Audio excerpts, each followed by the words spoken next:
जय सिया राम मित्रों। हर हर महादेव। जैसा कि मैं अभी लगातार वीडियो में आपको कुरान की कुछ बातें बता रहा हूँ, आज हम चर्चा करेंगे सूरह अल अहजाब 33 नंबर की आयत नंबर 37 है। इस पर हम चर्चा करेंगे। उससे पहले हम ये जान लें कि हमारे सनातन में काका के बच्चे, मामा के बच्चे, बुआ के बच्चे, मासी के बच्चे आपस में भाई बहन होते हैं और इनका आपस में विवाह नहीं किया जाता है। सनातन में तो पूरी कुंडली मिलाई जाती है, गुण दोष देखे जाते हैं, गोत्र देखी जाती है, उसके बाद में विवाह किया जाता है। और इधर इस्लाम में हम देखें तो काका के, मामा के, बुआ के, मासी के बच्चे आपस में जो है इनकी शादियां कर दी जाती हैं। और यह कहा गया है कि जिस माँ का जो बच्चे दूध पीते हैं, वो कितने भी बच्चे हों, वो बच्चे जो दूध पीते हैं उनकी एक माँ का दूध पीने वाले बच्चे की आपस में शादियां नहीं हो सकती। बाकी इसके अलावा दुनिया का कोई भी संबंध हो उनसे आप शादी कर सकते हो, ऐसा इस्लाम में कहा गया है। ये मैं अपने मन से नहीं कह रहा हूं, इसलिए मेरी इन बातों पर किसी को कोई दिक्कत भी नहीं होना चाहिए। अगर दिक्कत हो तो जहां ये बातें लिखी हैं उनके किताबों में से इन बातों को हटा दीजिए, ताकि हम लोग पढ़ेंगे ही नहीं और दूसरों को भी नहीं बताएंगे। तो आज हम बात करते हैं सूरह अल अहजाब की 33 नंबर की ये सूरह है और आयत नंबर है 37।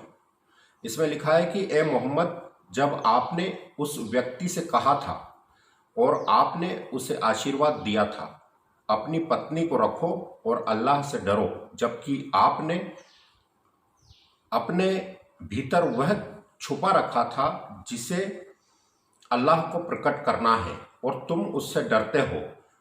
तो जब जैद को उसकी कोई ज़रूरत नहीं रही तो हमने उससे तुमसे शादी कर दी, ताकि ईमान वालों को अपने दत्तक पुत्रों की पत्नियों के बारे में कोई परेशानी नहीं रहे जब उन्हें उनकी ज़रूरत न हो, और हमेशा अल्लाह की आज्ञा पूरी होती रहे। ये अरबी में है, लेकिन मैंने आपको हिंदी में इसको बताया है कि ये क्या लिखा है इसमें। अब हम यहाँ एक जैद नाम आया है। जैद कौन था? जैद एक गुलाम था जिसको पैगंबर मोहम्मद ने अपना पुत्र बनाया था, उसको गोद लिया था, दत्तक पुत्र। तो पैगंबर मोहम्मद ने अपनी फूफी जात बहन बताया है। फूफी मतलब बुआ, बुआ जात बहन को, बहन से हजरत जैनब नाम था उनका, उनसे जैद की शादी कर दी, निकाह करवा दिया। ये बात यहां इसमें दी गई है। अब इसमें आगे दिया है कि जैद पैगंबर मोहम्मद का दत्तक पुत्र था। हालांकि रहस्य उद्घाटन पैगंबर के सामने आया कि हम अनाथों की पहचान नहीं छुपा सकते, हम अनाथों की पहचान नहीं छुपा सकते और यह दिखावा कर सकते हैं कि वे हमारे परिजन यानी पुत्र पुत्री हैं। जैसे उन्हें अपने अंतिम नाम बनाए रखने की जरूरत है और उनकी विरासत को लूटना नहीं है। यानी इस आयत में गोद लेने को समाप्त कर दिया गया है, जो प्रक्रिया है उसको। इस्लाम में गोद लेने की प्रक्रिया को मान्यता नहीं दी गई है, इसमें यह स्पष्ट है। इस बात से नबी को बहुत निराशा हुई। जैद उनके पास अपनी शादी के बारे में शिकायतें लेकर आता था और नबी उसे काम करने के लिए प्रोत्साहित करते थे। जैद ने अंततः जैनब को तलाक दे दिया। उसके बावजूद पैगंबर ने उसे अन्यथा प्रोत्साहित किया। अब यहां इसको मैं आपको सरल भाषा में समझा दूं। यहां दिया है कि अनाथों की पहचान नहीं छुपा सकते। इस लाइन से यह स्पष्ट हो जाता है कि इस्लाम में आप बच्चों को गोद नहीं ले सकते। ये स्पष्ट है। बाकी मौलवी कुछ भी कहते रहते हैं, और मौलवियों ने तो खुद ही का इस्लाम एक तैयार कर लिया है नया, उनकी मनगढ़ंत बातों से। लेकिन जो कुरान में जो बातें हैं वही एक सही बात इस्लाम में मानी जाती है। तो ये सही बात क्या है, ये लाइन इसको दे रही है सत्यता की, अनाथों की पहचान नहीं छुपा सकते और यह दिखावा कर सकते हैं कि वो हमारे परिजन यानी पुत्र पुत्री हैं। यानी आप किसी को गोद नहीं ले सकते, लेकिन ये दिखावा कर सकते हैं कि ये हमारे गोद लिए हुए बच्चे हैं। ठीक है। अब इसमें दिया है, हमने उससे तुमसे शादी की ताकि ईमान वालों को अपने दत्तक पुत्रों की पत्नियों के बारे में परेशानी ना रहे जब उन्हें उनकी जरूरत आवश्यकता न हो। जैसा कि पद्य के स्वर और इसकी आवश्यकता से बता सकते हैं कि अपनी बहू से शादी करना मना है। बात को समझ रहे हैं आप? जैद को पैगंबर ने गोद लिया था, जबकि पैगंबर को ये इस चीज का इल्म नहीं था, इस बारे में पता नहीं था कि गोद लिया जा सकता है कि नहीं। तो यह रहस्य उद्घाटन जब इनके सामने हुआ कि हम अनाथों की पहचान नहीं छुपा सकते हैं, जब नबी को बताया गया कि हम ऐसा नहीं कर सकते हैं, तो उनको बड़ी निराशा हुई थी। तो जैद को उन्होंने गोद ले लिया था, दत्तक पुत्र बनाया था। इस रहस्य को जानने के पहले ही उन्होंने उसको गोद ले लिया था। तो जैद कौन हुआ? पैगंबर मोहम्मद का पुत्र हुआ, और उसकी जो पुत्र की जो पत्नी है वो मोहम्मद की क्या हुई? बहू हुई। तो जैसा कि यहां समझ में आ रहा है हमको कि अपनी बहू से शादी करने के लिए इस्लाम में मना है। अगर मना नहीं होता तो पहली ही बार में पैगंबर ज़ैनब से शादी कर सकते थे, उसमें कोई परेशानी नहीं थी। लेकिन उन्होंने ऐसा नहीं किया।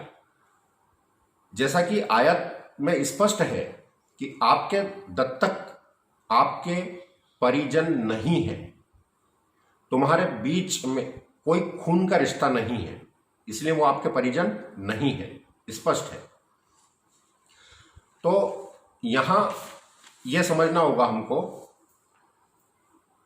जैद ने जब तलाक दिया ज़ैनब को, यानी अपनी पत्नी को जब पैगंबर मोहम्मद के दत्तक पुत्र ने तलाक दे दिया, तो मोहम्मद ने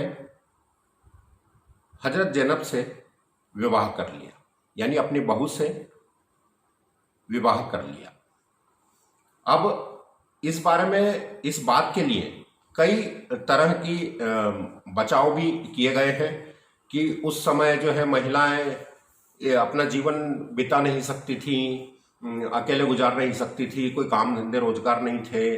इसलिए पैगंबर ने अपनी फूफी जात यानी बुआ जात बहन से, और इधर अगर देखा जाए तो दत्तक पुत्र की पत्नी से, जो उसको तलाक देने के बाद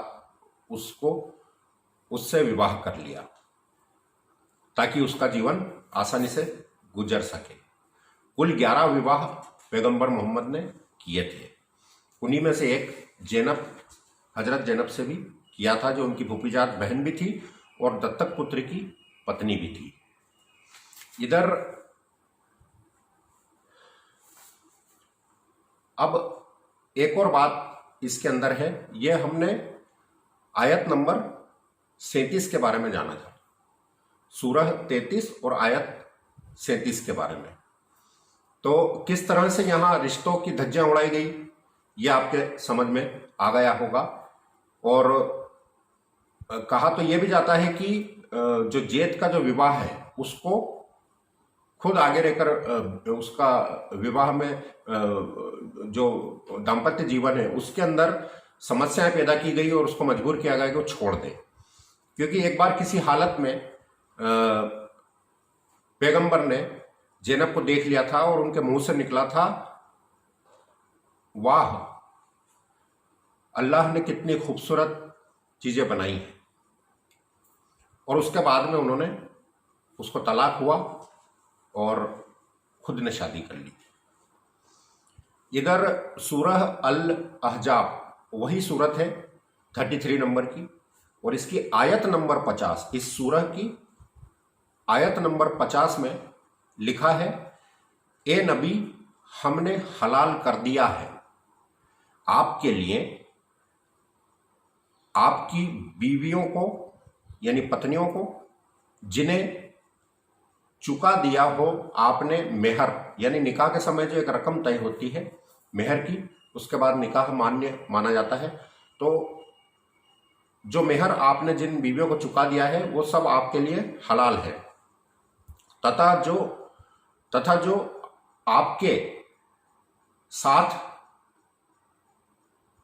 साथ में हो, यानी जो औरतें आपके साथ में हैं, क्योंकि ये कबीला था पूरा, पैगंबर उसके सरदार थे और उन्हीं को नबी माना था। तो जो आपके साथ हैं उसमें से जो दिया है अल्लाह ने आपको, आपके चाचा की बेटियां,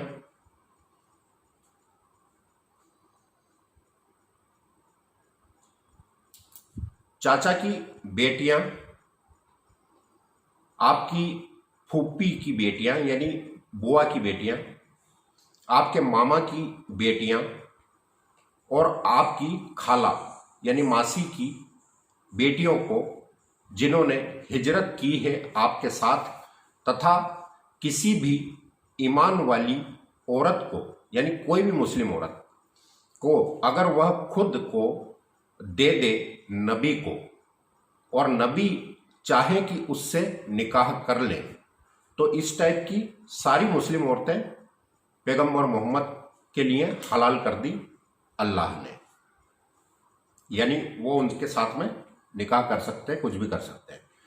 ये मखसूस है आपके लिए दूसरे ईमान वालों को छोड़कर, यानी ये जो कुछ भी कहा गया है ये सिर्फ पैगंबर मोहम्मद के लिए है। ये जितनी भी औरतें अभी बताई गई हैं, काका की बेटी, मामा की बेटी, मासी की, बुआ की, और जो तुम्हारे साथ में रह रही हैं, जो तुम्हारी दासियां हैं, क्योंकि ये जगह जगह हमले करते थे और जहां लूटपाट होती थी वहां जो महिलाएं होती थी उनको भी ये साथ में अपनी दासी बनाकर रख लेते थे। तो ऐसी दासियों को भी अल्लाह ने पैगंबर के लिए हलाल कर दिया है, वो उनसे चाहे निकाह करे, कुछ भी करे। तो दूसरे ईमान वालों को छोड़कर यहां दिया गया स्पष्ट कि दूसरे ईमान वालों के लिए ये सब नहीं है। लेकिन हम देख रहे हैं कि इस्लाम में, हम मुस्लिम परिवारों में आपस में इनमें संबंध हो जाते हैं। मामा की लड़की हो, काका की हो, बुआ की हो, मासी की हो, सबके इनके आपस में शादियां हो रही हैं। इसी तरह से हमें इल्म है उसका जो हमने जरूरी किया है उन पर, उनकी बीवियां और उनके कब्जा में आई दासियों के संबंध में, ताकि तुम पर कोई तंगी ना हो। यानी पैगंबर मोहम्मद इस बारे में सोचकर परेशान नहीं हो कि मैं इन महिलाओं का क्या करूं, आपके लिए है, आप जैसे चाहे यूज करो। और अल्लाह महान और माफ करने वाला है, अंतिम में इसमें यह दिया गया है। तो ये इससे हम आसानी से समझ सकते हैं कि हमारे यहां सनातन में जिन संबंधों को, जिन रिश्तों को पवित्र माना गया है, यहां सनातन में शादी करने के बारे में सोचा भी नहीं जा सकता।